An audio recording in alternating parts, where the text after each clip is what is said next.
Hey everybody, it's Rick Trout with KT and the Trout, and KT and I go back in the vaults a little bit, so you can watch an interview that we did with Shane Bell Band, back in June of 2021. This is one of our episodes that we did film, but unfortunately didn't get it up on YouTube soon enough. So we hope you now sit back and enjoy our interview with Shane Bell Band, a great musician in the Dallas market. And remember, from KT and I, life is short, eat more bacon. See ya.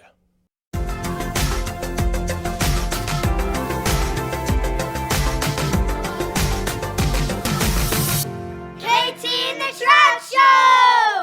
Please welcome our special guest today, Shane Bell.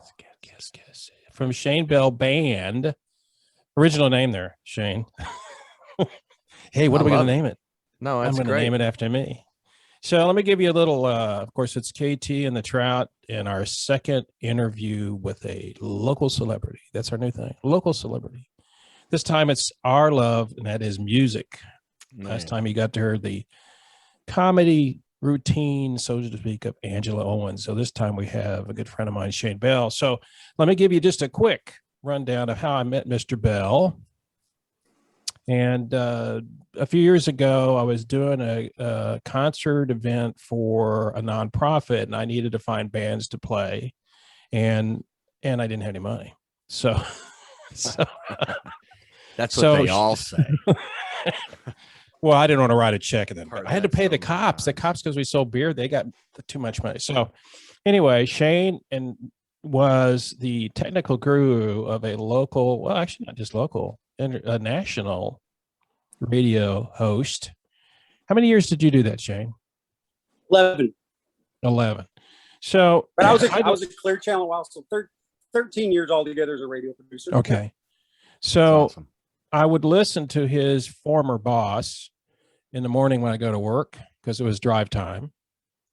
And at the end of every show, he would say, "I'd like to thank my producer," and I won't mention her name. It's just because she's a nice lady. And then I know who it really was. The technical guru of Shane Bell of the Shane Bell Band. And I thought, obviously, that must be a guy that plays in a band. So I tracked him down like I do everybody. And I said, "Would you mind playing?" And he said, "Absolutely, we will." And that's how I met him. And we've been keeping in touch over the last 3 years, I guess it is. And when KT had the idea of having local bands that have recorded, he was the first one I thought of, because I know him. He's a nice guy. His band's a nice people, and he does some things that are unique. So thank you, Shane, first for coming on. To be honest, What'd you say? which is hard to find these days. Yes, to be there's honest, hardly people. So Shane, let's start out with the basic stuff. When did you start? What was the first instrument you started playing, and how old were you? My dad gave me, he came down the stairs when I was 13 years old. He could open all the Christmas presents. He said, "I got one more left for you." Come downstairs, and he has an acoustic guitar. And I remember going, "What do you buy me a guitar for? I'm not playing a guitar. This silly thing. I mean, what?" And then the first time you play with your friends, you're like, oh, okay, Yeah. all right, okay. So yeah, I started with a guitar. I was in my 30s when I started diversifying. I played with country bands in Nebraska. I played with church bands for years, and then in my 30s, I started diversifying myself. I started playing the drums. I played drums for years for Mansfield Bible Church and Park Springs Bible Church. Oh, wow. So it was actually when I got into radio. Actually, I was playing the drums more for bands and trying to do that because I really enjoy it. And my radio career is actually what took me away from playing drums, and because I had to start in radio, you got to start working on overnight and all that stuff. So I had to give that up, and it was a certain amount of time where I wasn't playing any music because I was just trying to get a radio career up and going, and but I'd always played the guitar. I'd always wrote my own songs and songwriters. I tell you, the greatest thing that ever happened when I was in my 20s, a girl, I was playing at a country bar playing some singers, and she knew me, and she said, "Shane, you need to be a songwriter." She said, "You've got more stories." And she said, "You need to change what you're doing musically." And man, it was like the gong went off in my head. I was like, man, that makes a lot of sense, And so started writing my own tunes in my 30s. And so February 6th, 2012. Was headed home from my Clear Channel, North Dallas, on my sport bike, Caleb. I was a street bike guy, and I love speed. Yep. I went from dirt bikes as a kid to street bikes. So illegal immigrant pulls out in front of me. I smash him doing 60 miles an hour. My entire left side of my body is titanium. My hip, my femur, my tibula, all that, right? So I was rolling trauma. I was lucky I survived. I had 5 tubes coming out of me. My 6th concussion. My ribs were broke. Later on, they had to recess my stomach. Long story short, as I'm laying in my bed, in my hospital bed, I thought, if I would have died in this motorcycle crash, the tunes that I wrote would have died with me. Yep. And it was that moment when I prayed. I said out loud, I said, God, if I get out of this bed, I want my own band. I've been part of other bands that, go for 2 or 3 years and then they fall apart. You got pissy artist disease and everything. So I said, I want my own band. I'm going to do it my own way. And I got my own tunes, and I'm going to do it Shane Bell's way, and I'm not going to do anybody else's. So that was it, man. It was really tough. And the fascinating part, God always affirms things in twos. Okay. Yep. I'm sitting at home and I'm playing my guitar. I got a cast on my leg, and I'm ready to start playing with the band, but I can't walk. I can't walk yet. So I'm trying to be patient. I tell my son, I said, I prayed to God that he'd give me my own band, and let's see what he does. My son was at my house visiting a guy that I played with 6 years ago in a Christian band, a bass player comes knocking at my door. He said, hey man, I don't know what this means, but God told me to come and tell you we need to play music together. Wow. I hadn't seen the guy that cleared out of the blue, right? Yeah. So I'm starting to get where I'm walking again. I'm at home. Another guy who I'd met in radio 3 years before, he came up to me and said, hey man, I don't know what this is doing, but God told me you need to play music. And that's the God's honest truth, man. That's crazy. So I put an ad out. I knew some people and just tried to get together. And we started getting together, and we've been together since November of 2019. We're a 5-member band. Okay. That's what I was going to ask you, how long you've been together. I forgot. Okay. Yeah, we've been together since then. So we're about to tick over 9 years, man, which is really uncommon. That's and great. The only people we've replaced is the drummer. That's great. So, both but you had drummers. Go ahead. Go ahead. No, go ahead. Both of my drummers, you're gonna kick out of this, didn't call me. What they did the same thing.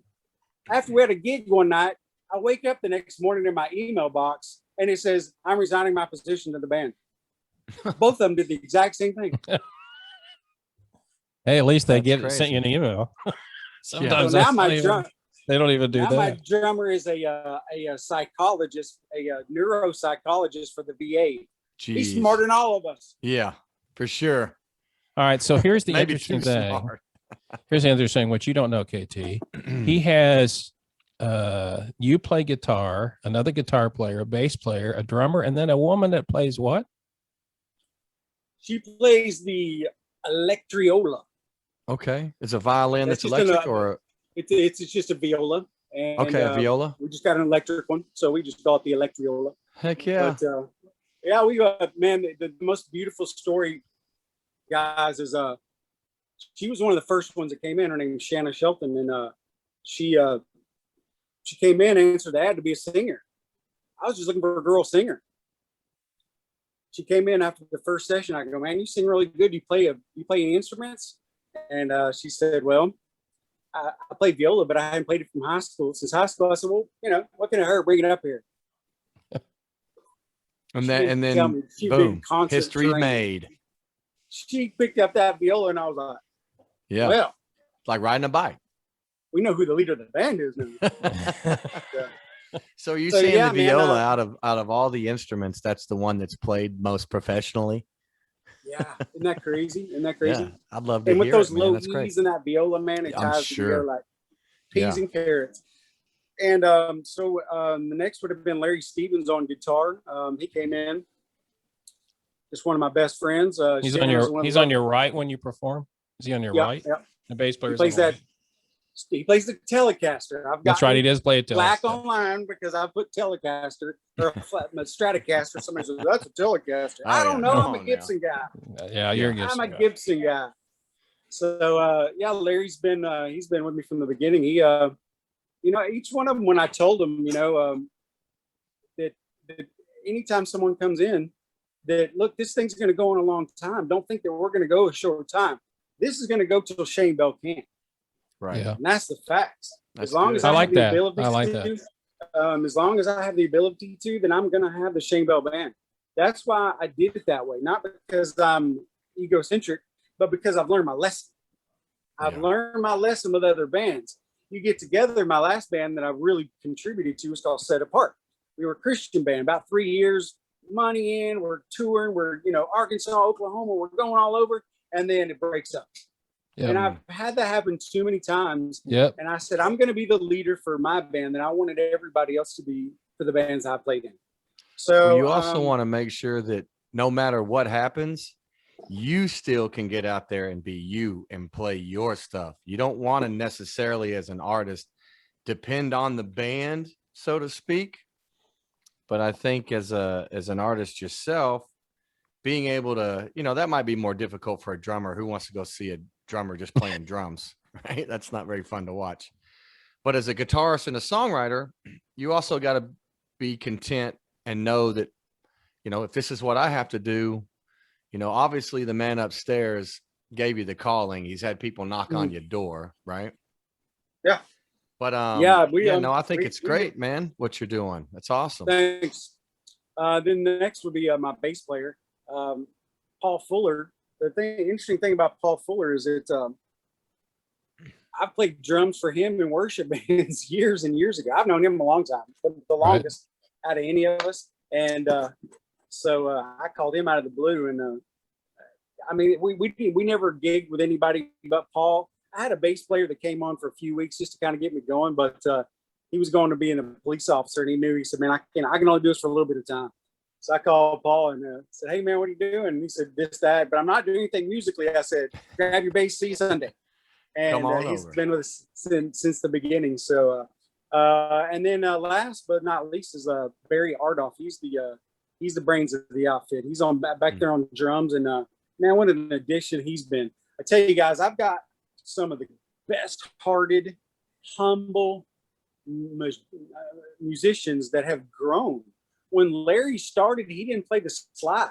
Now people come up afterwards and go, man, that slide killed it. Killed it. Yeah. So, and we've all grown as musicians, you know what I mean? Shanna never wrote a song, and we've helped her do some things. So that's great. The hardest thing of a band, in my opinion, is the egos or the lack of. So all the bands I've been in, and this is really the most important thing, I think. And so I was in a band in the 80s. I started playing when I was 12. And I've been in bands. The first gig I made money at was playing at a wedding for like $25. In my 8th grade, I remember I wrote a song. This is a side comment, but I wrote a song and I was playing it with a little Fender 8-inch amp that had volume, tone, and had tremolo and intensity for the tremolo. So I wrote a song and I'm playing it for the 8th graders. And my principal comes over. It's too loud. Even then in 8th grade, I was playing too loud. And she comes over and starts jacking with the intensity. She thought that was the thing. But here's the thing. It goes to 11.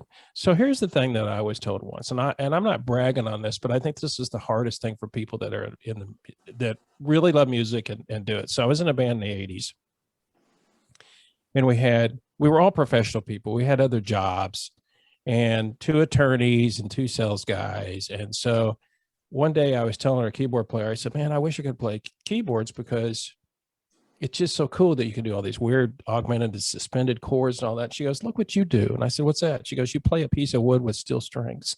I said, I guess that's kind of weird. And then she said something that I didn't understand at the time. And she said, you have something I will never have. And I said, what's that? She says, you have it. And I wonder where you were going with that. Yeah. Well, but I mean, I didn't, but the point being is a couple other things, but yeah, we won't go there. We won't go there.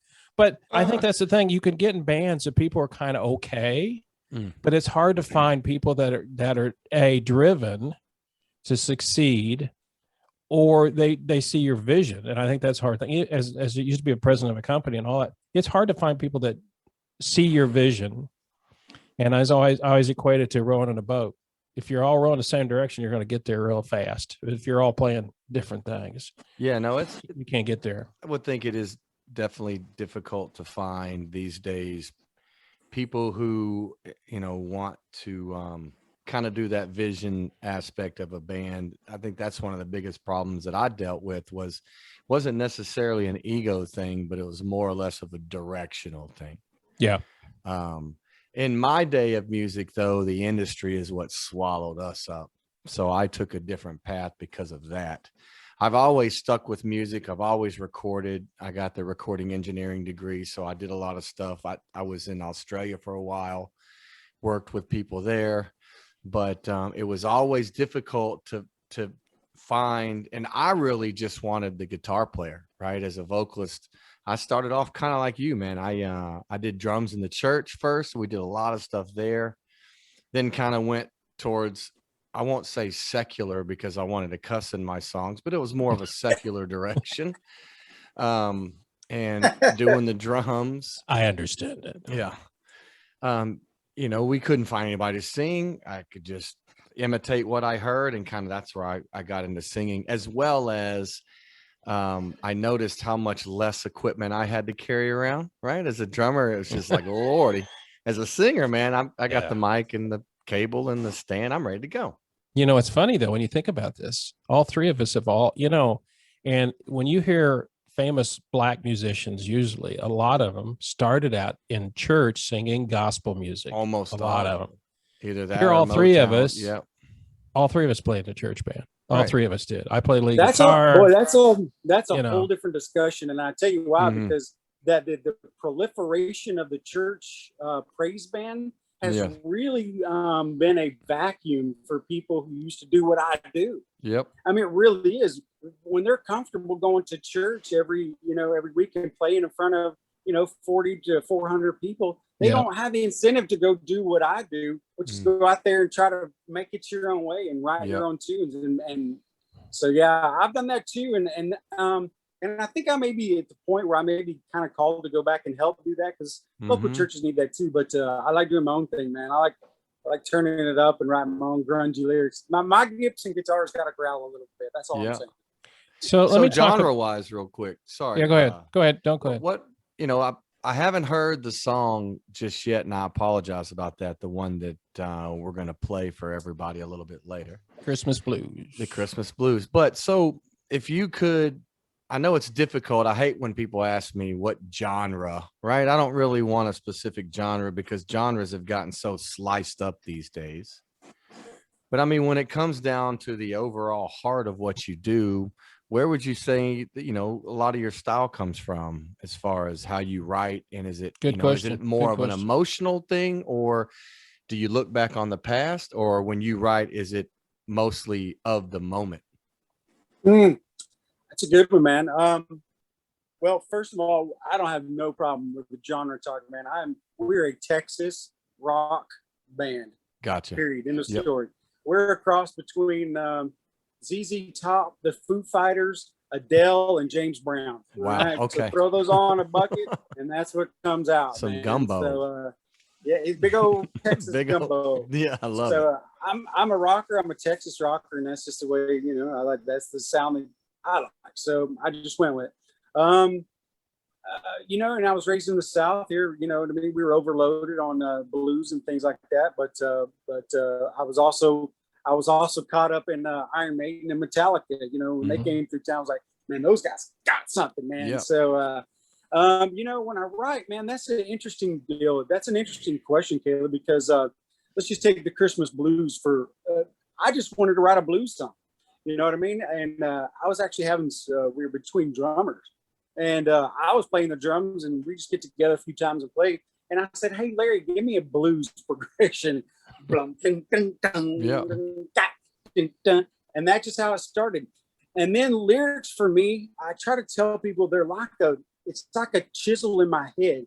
It's like it just pokes me all the time. You know what I mean? Especially when I have a streak and I have like a verse here and a chorus, then man, that haunts me when I'm working, whatever I'm doing, until that puzzle comes together. It annoys the snot at me. Wow, that's And crazy. so whether it is like the Christmas blues, it was just kind of a, hey, how fun can I make this Christmas album?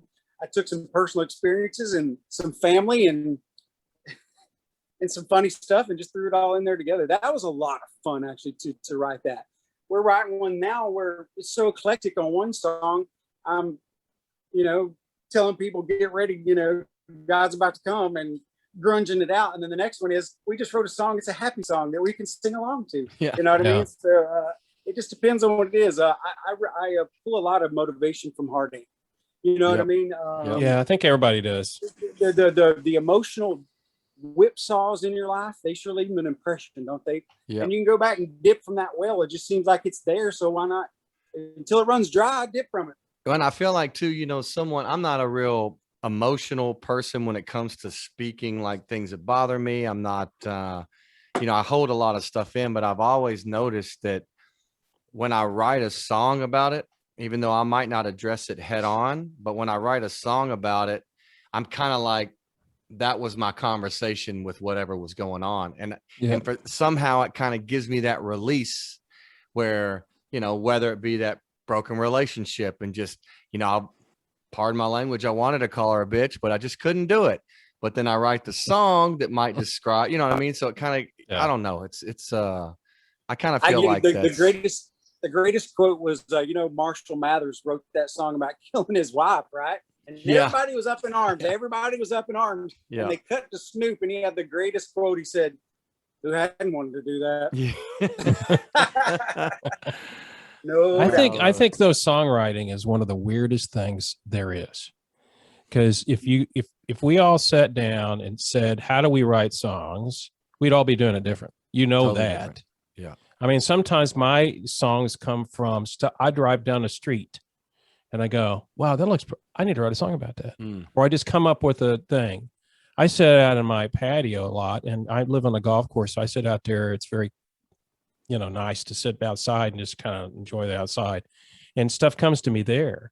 But then there are times like earlier today, I was sitting down, I was working on a song, not recording, I'm working on something else, and I said, I can't do anything. You get in those things where no matter how much you try, you can't write. You just, you can write, but it's crap. So Shane, let me ask you a question about some technical things here. So can I say real quick on inspiration? Go real ahead. Quick? Yeah. There's one on our first album. The band is we released our first album in April 1st, 19, called In the Silence. We just the day after Thanksgiving last year is when we released the Christmas Blues as a single. Distro Kid is our distributor, and there's a song on there called "People Who Love Each Other." And what you were talking about, a phrase will write an incomplete song. And one time during an argument with someone, I said out loud, people who love each other don't treat each other like we do. And people who love each other don't say the things we say. And that wrote the whole song. As soon as I said it, I was like, whoa, that's a whole chorus. That's great. So that's on our first album, In the Silence. So sometimes they write themselves. And so where do you, pardon me. So where do you record? We recorded at the North Campus Studios at our. So do you go house. to a studio to record? No, we got our own studio. That's what I thought. We have a 3-bedroom house in Arlington, and the top floor is the recording studio, and the basement is our jam room, right? Recording. The hard thing for me is really, to tell you the honest truth, is we can write songs, man, beginning to end, bridge, everything tight and sounds good. We got one right now we're working on called Handsome Jim, and it turned into kind of a country song, right? And so the thing is, recording takes so long. Yes, it does. Yep. And so when the fun stuff is writing and jamming and writing, you know what I mean, and just writing these songs and having fun, and then when it goes into recording, Frank Beard from ZZ Top said when he went into the Hall of Fame, he said, this got me out of the recording studio, and I'll do anything to get out of the recording studio. Well, but there are people that just want to go play. They don't care about producing. They don't care. I just want to play the music. And then there's the other side of it. Like, I think KT and I are both like this. I want to know as much as I can, but I don't want to. He went to engineering school. I don't want to know that much, but I want to sit down and be able to do stuff what I want to do, because I do everything. I basically try to play all the instruments I can, but there's that side. But there's a point where in fact, we just had this conversation the other day. I don't want to know too much. It's kind of like what you did for a living. You have the guy that sits there on the radio and he talks to people. He's the one that everybody sees, but they never see the stuff in the background. And so I've gone, since I started recording on my own studio, I've gone back and listened to the records that I enjoyed when they came out 30, 40 years ago. And I'm going like, man, those weren't really that good. I mean, because it's changed so dramatically. And some people, like the old guys, I don't want anything but analog. And I understand that to a certain degree. But so when you go in there, are you the producer then? Are you the one that says, you're going to do this bass line? I mean, not tell them, but I want this bass line and all that stuff. Who's running the board? When you we trade off, man. I've got plenty of experience doing it, and oh yeah, I guess so. Duh. I have my signal flow is signal flow, man. Yeah, man. I have my undergraduate and my graduate degree in radio, television, film. So I've produced audio and video for years and years. So yeah, the funniest thing that I find about recording, and this is the honest truth, every time we go in to record, we'll lay down a part, and then the next person will come in and he'll play something, and we'll go, have you been playing that the whole time? And they'll go, yeah. I'm like, I did not even know you were doing that. And that's actually a lot of fun. It can be frustrating, but it's very fun. Mostly live, or how do you tell us when you do a recording, what do you start at? Do you have a band? Does everybody play at one time and you do a live take? Yep. No, I think we're going to get into some of that just so that we can expedite some of this recording, man. I mean, I've never been with a band or heard of a band that writes tunes like we do. I mean, we've got probably 30, 40 songs that we've written, and but we've only recorded 13 of them. So we multi-track it. We go down and I'll usually go down and lay down get the tempo right, lay down my guitar and a scratch vocal and scratch tracks, and then the band builds from that. Okay. So I know you do only originals. So, and Caleb and I, KT and I both, and you, we've all played in a lot of different places. Is it hard to get booked when you do original music? You say no to, people call, hey man, you'll come play my weddings. I go, you don't want me to play your wedding. Yep. You know what I mean? I'll be honest with you. A friend called me and said, hey man, can you come to my house on July 4th? I said, hey man, I'll come, but I'm telling you, the police are going to come. We're loud. Yeah. I mean, we are loud. We've been thrown out of we've been thrown out of a bar in Fort Worth. We're so big and loud, guy threw us out. He said, get the F out of here. And I was like, later, started rolling up carpets, man. Yeah. So yeah, man, we kind of do our own thing. It's actually a lot of fun. No, I know to be honest with you, I don't know much of the scene from the 2000s because I was more into the engineering side of things. But I feel like after the 90s, after the Napster thing and all that stuff kind of came out, it wasn't the same again when it came to playing at clubs and the people that came out and all that stuff, so it really changed the times. I can't really speak, like I said, too much about the 2000s. I'm sure we were still rolling around 2004, but from 2010 and on, man, it just, it was. I'll tell you something else has changed. YouTube. Because I saw a band a few years ago, and it's a very well-known Dallas band, like a big 8-piece, 10-piece horn sections, all that stuff. And they were doing a Santana song. And I went, and the guy did it like exceptionally great lead part. And I walked to him afterwards. I usually talk to musicians afterwards. I said, man, you must really like Santana. And he goes, I just learned how to play it. There was no emotion in it. It was like, I'm doing a gig, I'm getting paid. I was like, me, if I could learn how to play something note for note, or, at least I always felt like I was accomplished as a kid. This guy was like, the other thing that's interesting to me is a few years ago, I was doing an event at UNT, and there's a band there, and the guy was playing, and he reminded me of the guy that Brian May from Queen. And I walked up to him and I said, you sound a lot like Brian May. And he goes, who's that? I mean, they don't know the history of music. Which that was one of the who's Queen, and he'd be like, "Oh yeah." Well, I don't know if they know that anymore. I don't know. I don't like. Yeah, that's But a hard one. so Shane, you've been a musician for a long time. And if I was Shane now, and I met me and I met you, what would you tell the Shane now about what's going to happen in the music industry that 30, 40 years later? What would you tell a young person? Should I We even got another even 30 get into minutes. No. I mean, so because if young people come up to you and say, and I'm sure you've had it, we've all had this happen to. What do you tell them now if they want to? I really want to get in the music business. What do you say to them?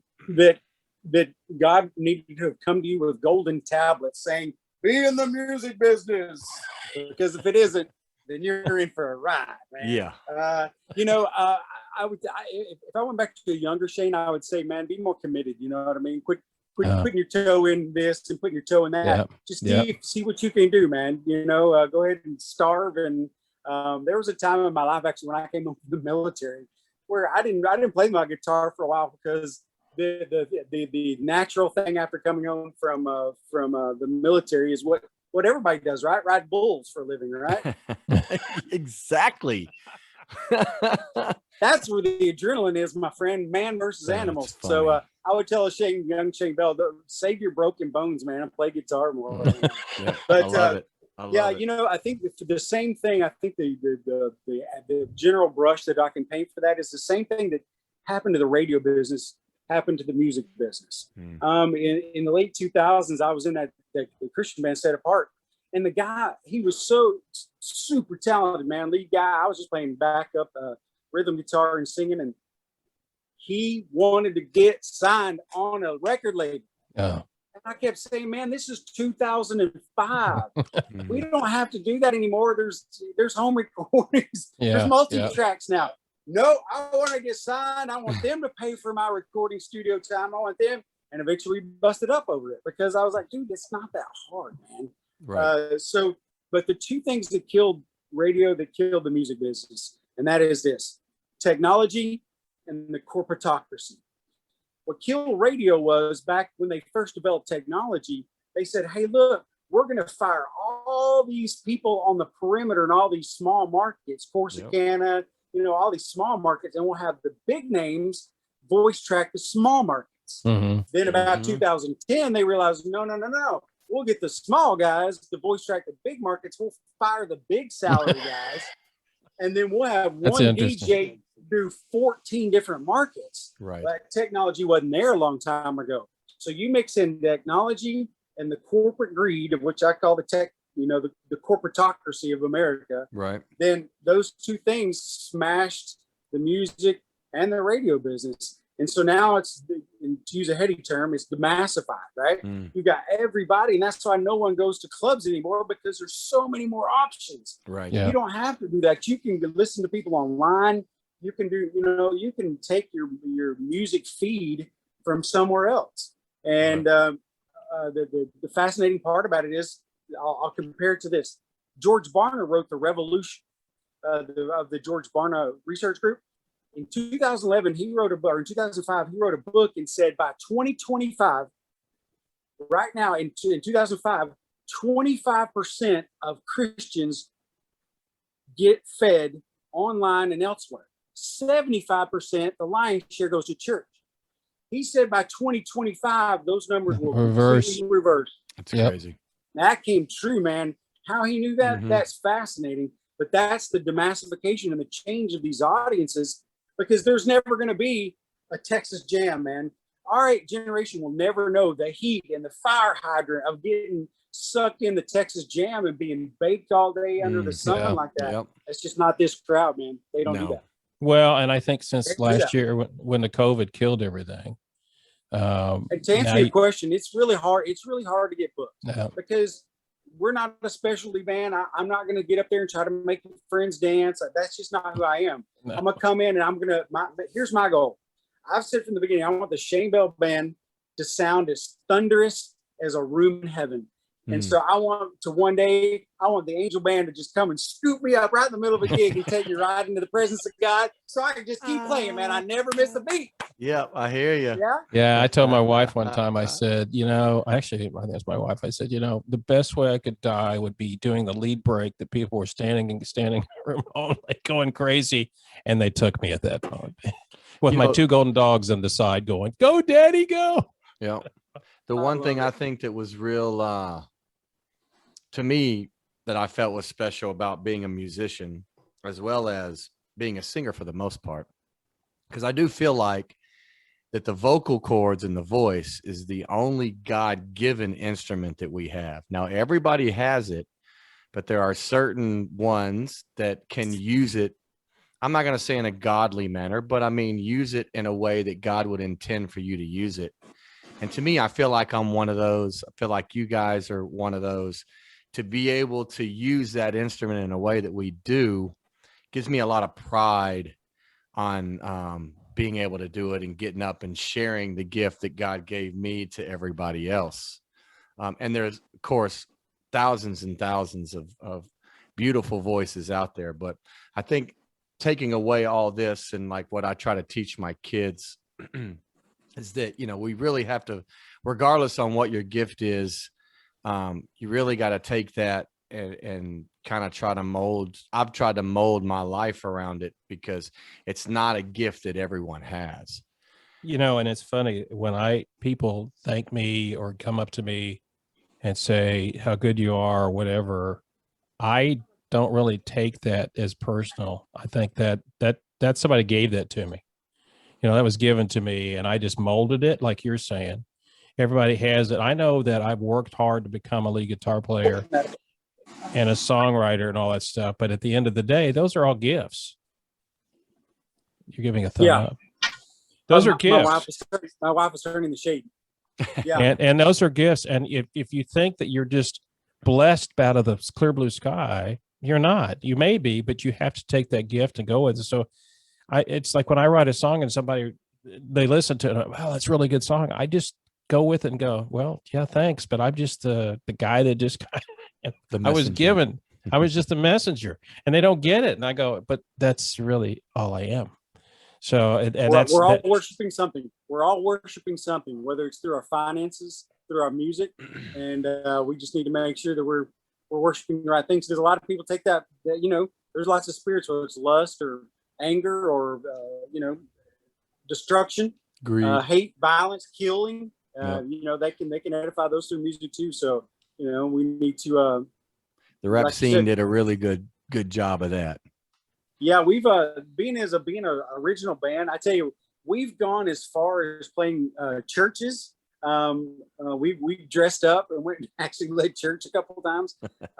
And we've also been in biker bars. There was right after the shooting in Waco between the Hells Angels and the Banditos. We were scheduled 2 weeks later to play in Amarillo, and they were there, man, and that was really crazy. And they had these patches, and it said UG on them, and it was in a diamond, UG, and it was all on their patch. It was on their shirts, and it was on their house or whatever. And halfway through it, somebody comes up to my wife and says, "Hey, are they a Christian rock band?" And she said, "Well, they're all Christians. They're just in a rock band." Mm-hmm. And they go, "We really like it." And I'll tell you what else. These patches stand for under God. I bet you that. So, I figured that's what it was. Yeah. Took me right to where we needed to be. You know what I mean? We don't get to play the weddings and we don't get to play certain places. And I'm okay with that. And I've seen transitions of people who were friendly to the band, who would put us at gigs, and then they get replaced and somebody else comes along. We're not their style. And I'm okay with that. I want to play as exactly many gigs as I'm supposed to play while I'm in this physical body. And then when I'm done with it, I'm ready to go on and play for the King, man. That's all. So let me ask you some other questions because we're coming to the end of this. So how do people find Shane Bell? Where are you? Not where you physically live. How do you find you? I want to find Shane Bell. Latitude, longitude, please. Yeah, no. So I know you have a website, but tell everybody about, I know you're on Spotify and all that stuff, but anyway, kind of go through that a little bit. I've worked, pretty diligently for the past 9 years on our social footprint. We're anywhere and everywhere. I've tried to do. I just recently uninstalled my Twitter app. That's the only one I've already backed out of. Instagram, we got Facebook, we got YouTube, we got our website. That's where we're at for right now. And it's we've got all a few videos all Shane Bell Band, right? All Shane Bell Band. That's it, man. So yeah, we've done what we could. We could do a lot more. Our distributor, DistroKid, when we released our album, they released each one of our singles on their own platform with their own video. It's not a talking video; it's just a picture of us. So whatever. It's all good, man. I'm just here to play and have fun. My name is Aloysius Boudreaux. I love it. Hi, my name is Shane Bell with the Shane Bell Band, and I've had a really good time on KT and the Trout, and I'm blessed that they're going to play our song, The Christmas Blues. Enjoy.